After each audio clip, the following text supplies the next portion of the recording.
really powerful in a way that could translate into a timelessness. Whether or not that happens, you can never say. It's certainly not something we attempted to do. It's certainly not something that I'm not saying will happen, because that's outrageous to say. I think it just may. That it was that. I think it just may. Well, thank you. We'll see. Certainly right now, I've never enjoyed playing AFI songs more, so. So when did you first get the suspicion that this might be that type of album? Was it a certain song? Was it when you first listened to the CD the entire way through? Was it during the recording process? I think some of these songs, the album kind of has a cohesion that we haven't had before. All the songs seem to work together, even though they're different types of songs. So. One thing I noticed about listening to it is every song is a standalone. I can listen to them separately and love them, but I almost feel like they belong together. So listening to the album from beginning to end, it was a journey, it was an adventure. But again, they do stand alone. What was the spark that first ignited Crash Love? When was it born? Perfect question. It was born in November of 2007. November 3rd, I believe. And it wasn't a spark so much as, us, getting down to work and sort of, I don't know, getting in. We came off Black Audio, so it was like going from that into this. We kind of decided to totally change our mindset, which was nice because it gave us a clean slate. Coming off something that's so different into something that was going to be a rock record, and I think it put us in a really good place. It really did. It was the first time for us that we had that musical departure in a very, very stark way, with doing Black Audio and doing only electronica and having that outlet. So when we came back and started writing rock again, we were very inspired in a way that we hadn't been before, just because we had written rock record. Of course, this Crash Love is the most straightforward rock record that we've ever written, but just speaking in terms of guitars and bass and drums, that departure I think really allowed us to be very inspired when we started writing again. So when you're putting together an album, Crash Love in particular, essentially how do you figure out the flow? Like, what song is going to start it? What song is going to end it? That's a very involved process. It's important, we don't just throw them all together. It's like you got to make sure everything works and makes sense and it has the right starting and ending place. So we're very democratic. So we all vote and then argue about it, kind of like Congress. Yeah. Okay, let's go song by song a little bit here. Torch Song. Why did you want that to start off the record? To me, it seemed like the most appropriate song musically to start off the record. It seemed to have a very immediate, strong energy to it, and with the momentary electronic vamp, I think it sets up the tone of the record very well, and it hits really hard when it comes in, and then carries you through the rest of the record.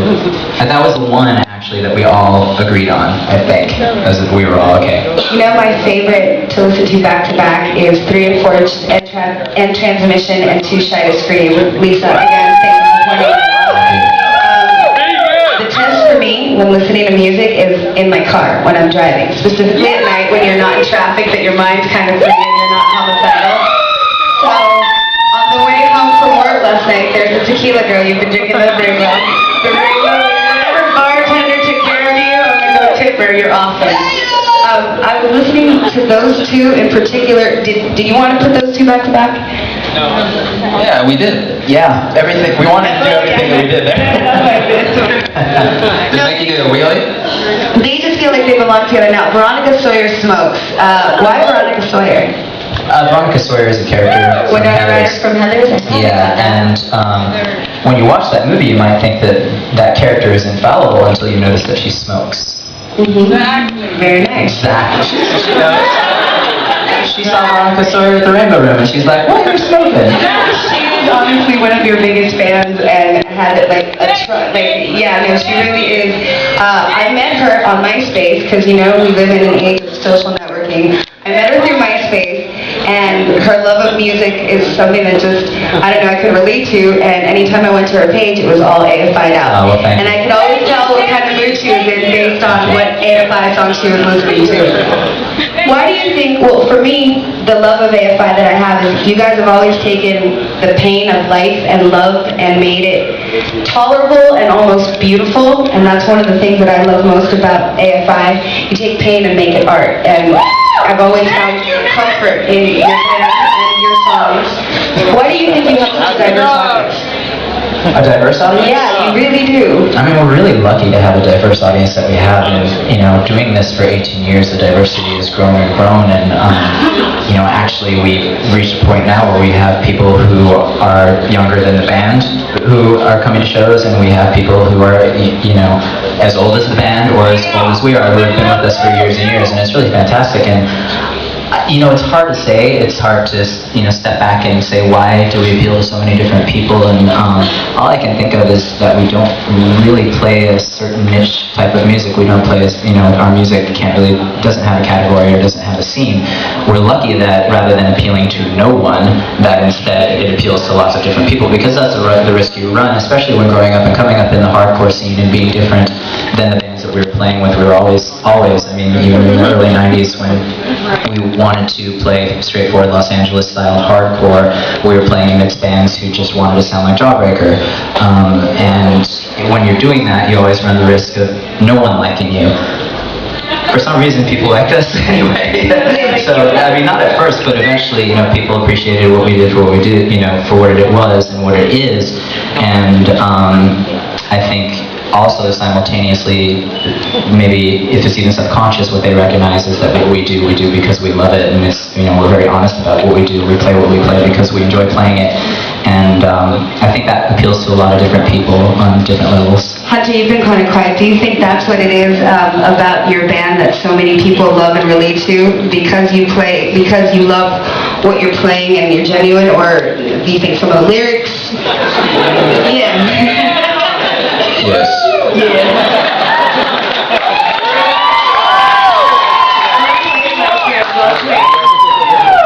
Okay, now what do you have to say to, I go online and I read these message boards and then reviews, and I'm not too fond of critiquing a band, but there's a lot of skeptics and critics that don't want to let you evolve from where, I'm so sorry. So sorry. Oh, sacrilege.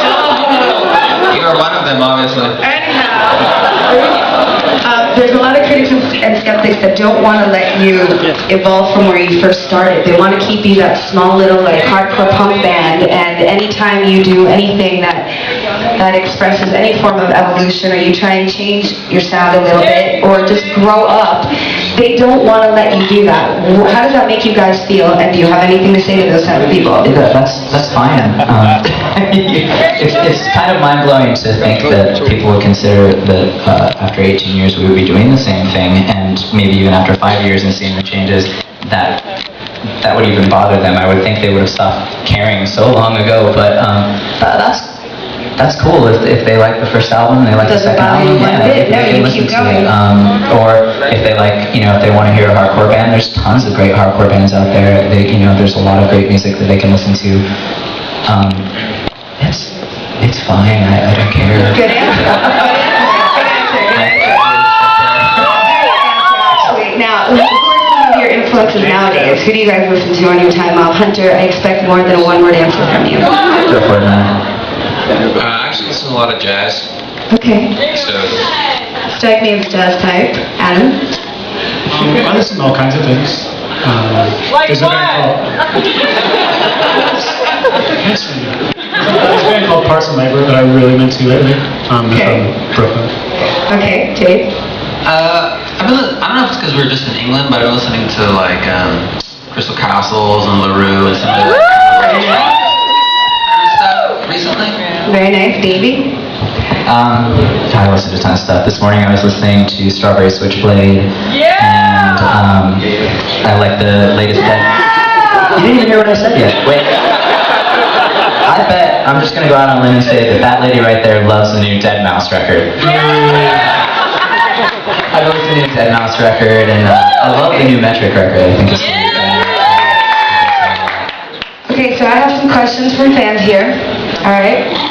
We're going to start off with, D or AFI? Oh no, we did this. I asked you this question.